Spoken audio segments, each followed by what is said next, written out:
오늘 아침 하나님께서 우리에게 주시는 말씀은 창세기 44장 30절로 34절까지의 말씀입니다. 창세기 44장 30절로 34절. 우리 같은 마음으로 주의 말씀 봉독토록 합니다. 아비의 생명과 아이의 생명이 서로 결탁되었거늘 이제 내가 주의 종 우리 아비에게 돌아갈 때에 아이가 우리와 함께하지 아니하면 아비가 아이의 없음을 보고 죽으리니 이같이 되면 종들이 주의 종 우리 아버지의 흰머리로 슬피 음부로 내려가게 함이니이다. 주의 종이 내 아비에게 아이를 담보하기를 내가 이를 아버지께로 데리고 돌아오지 아니하면 영영이 아버지께 죄를 지리이다 하였사오니 청컨대 주의 종으로 아이를 대신하여 있어서 주의 종이 되게 하시고 아이는 형제와 함께 도로 올려 보내소서. 내가 어찌 아이와 함께하지 아니하고 내 아비에게로 올라갈 수 있으리이까. 두렵건대 제가 내 아비에게 미침을 보리이다. 아멘. 저는 오늘 본문 말씀을 통해서 사랑을 회복하라 라는 제목으로 주의 말씀을 선포하도록 하겠습니다. 케네디 대통령의 연설문 가운데 아주 백미로 꼽히는 그러한 문장이 있습니다. 위기가 기회가 된다라는 그런 말입니다. 우리 말에도 전화위복이라는 말이 있죠. 위기가 있지만 그것이 오히려 좋은 기회로 바뀌어질 수 있다는 말입니다. 어려움은 또 다른 기회가 됩니다. 오늘 본문 말씀을 보면 이 야곱 가정에 큰 위기가 생겨났지만은 결국 이 일을 통해서 하나님의 회복의 역사가 있다는 것을 분명히 봅니다. 하나님의 사람이었던 요셉은 하나님의 그 인도함 가운데서 형들 시험합니다. 근데 그 시험이 결국은 이 가정의 참다운 사랑이 무엇인지 사랑의 회복으로 이끌어가는 것을 보게 됩니다. 우리가 계속적으로 요셉 스토리를 살펴보고 있지만은 이제 형들이 기근을 피해서 또 곡식을 얻기 위해서 애굽 땅으로 오게 되지요. 애굽의 총리가 되어 있는 요셉의 상황은 전혀 꿈도 꾸지 못하고 있습니다. 그리고 곡물을 사기 위해서 그 요셉 앞으로 가고 곡물을 사가지고는 가나안 땅으로 돌아가게 됩니다. 근데 요셉이 이야기하지요. 가서 그 말제를 데려오라고, 베냐민을 데려오라고 얘기를 합니다. 그리고 그 약속을 한 후에 형들이 곡식 자루를 가지고 가나안 땅으로 가죠. 야곱 앞으로 가가지고 안에 보니까 깜짝 놀랄 만한 상황들이 자신들이 대금으로 지급했던 그 돈자루가 그대로 있는 거 보게 되잖아요. 그러고 나서 그 상황에서 다시 약속에 따라서 그들이 이제 내려오게 됩니다. 왜냐하면 시므온이 볼모로 인질로 잡혀있기 때문에 다시 내려가게 돼요. 다시 내려가면서 그냥 내려가는 게 아니라 베냐민을 데리고 내려가죠.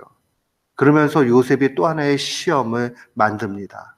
그것은 바로 이 곡물단 안에 은잔을 숨겨놓는 겁니다.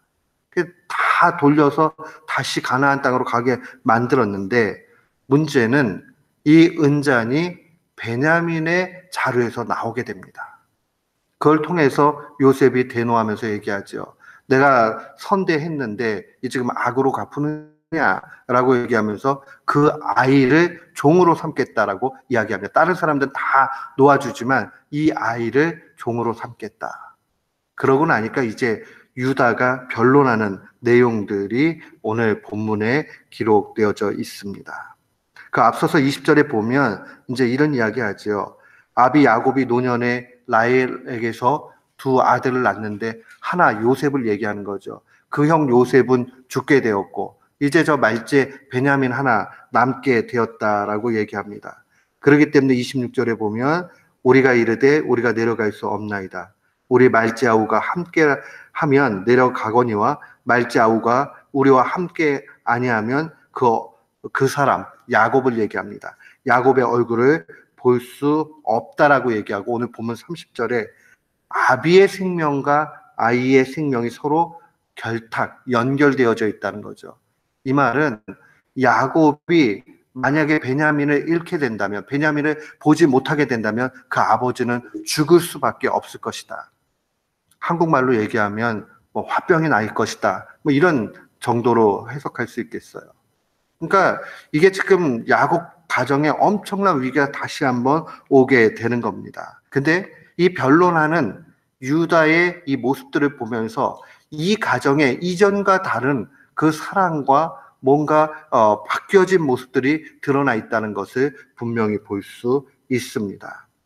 그 이전까지는 시기하고 질투했던 형들의 모습 뿐만 아니라 이 위기를 해결할 때마다 자기 아버지의 그 지략에 따라 가지고 자꾸 세상적인 지혜 가지고 해결하려고 했던 그런 모습이 있지만은 이제는 그런 방법이 아니라 사랑의 모습이 나타나는 것을 볼 수 있습니다.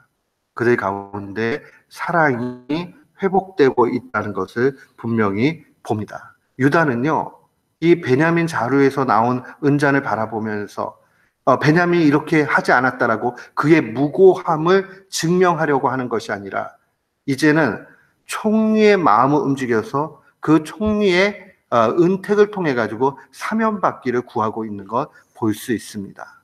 세상의 방법이나 이런 쪽이 아니라 정말 그 사랑의 마음에 호소하고 있는 것을 볼 수 있습니다. 여기에서만이 해결 볼 수 있겠다라고 생각이 들어서 그런 듯합니다. 우리도 이 말씀을 통해서 하나 기억해야 될 것이 있습니다. 우리가 이 땅 살아가면서 세상의 지혜로 살아가는 것이 얼마나 무모한 일인가 하는 것뿐만 아니라 동시에 우리들 가운데 사랑의 회복이 나타나야 된다는 것을 분명히 봐야 합니다. 오늘 우리는 이 스토리를 통해서 하나님께서 왜 야곱 가문에 이렇게 큰 어려움들을 계속적으로 주시는가? 궁극적으로 보면 가족의 그 사랑의 열매들, 그 참담 그리스도인으로 나아가는 모습이라고 볼 수 있습니다. 대대로 그들은 하나님 섬기는 사람들이었지요. 분명히 하나님에 대해서 알고 있었습니다. 그러나 아는 것과 그들의 삶의 모습은 딴판이었죠. 알고는 있지만은 그러나 그들 안에는 사랑이 부족하고 언제나 시기와 질투와 미움과 자기의 유익 구함과 이것에 가득 차 있었습니다. 그러나 오늘 본문 말씀을 보면 이 유다의 모습을 보면서 자기의 그 아우를 사랑하는 마음, 또 이 가정 안에 사랑이 회복되어 가고 있다는 것을 분명히 볼 수 있습니다. 믿음의 사람들은 사랑 가운데 행해야 됩니다. 히브리서 10장 23절로 25절은 이렇게 증거합니다. 또 약속하시는 이는 미쁘시니, 약속하신 이라는 것은 예수 그리스도를 일컫고 미쁘다라는 말은 신실하시다 이런 뜻입니다. 또 약속하신 이는 미쁘시니 우리가 믿는 도리의 소망을 움직이지 말며 굳게 잡고 서로 돌아보아 사랑과 선행을 격려하며 모이기를 피하는 어떤 사람들의 습관과 같이 하지 말고 오직 권하여 그날이 가까움을 볼수록 더욱 그리하자. 결국 히브리서 기자가 주의 말씀을 담아 우리에게 요구하는 것은 참된 그리스도인들은 신실하신 예수 그리스도를 바라보고 그분께 소망 두면서 서로를 돌아보아 사랑하면서 착한 일을 한 것을 격려하면서 그렇게 주님이 오시는 날까지 살아가라고 명령합니다. 가정도 공동체고 교회도 공동체입니다. 그리스도인들이 우리가 어떻게 살아가야 되는가라고 얘기했을 때에 우리의 이전의 모습이 야곱 가정과 같이 세상 지혜로 살고자 하고 또 자꾸 자기의 것을 앞세웠던 것들이 이제는 점점 없어져서 오직 주님의 것을 바라보면서 주의 인도하심과 주의 뜻하심과 주의 요구하심에 순종하는 모습 필요합니다. 오늘 이 말씀 간직하면서 사랑이 회복되는 우리의 모두의 삶이 되시기를 주의 이름으로 축원합니다. 아멘.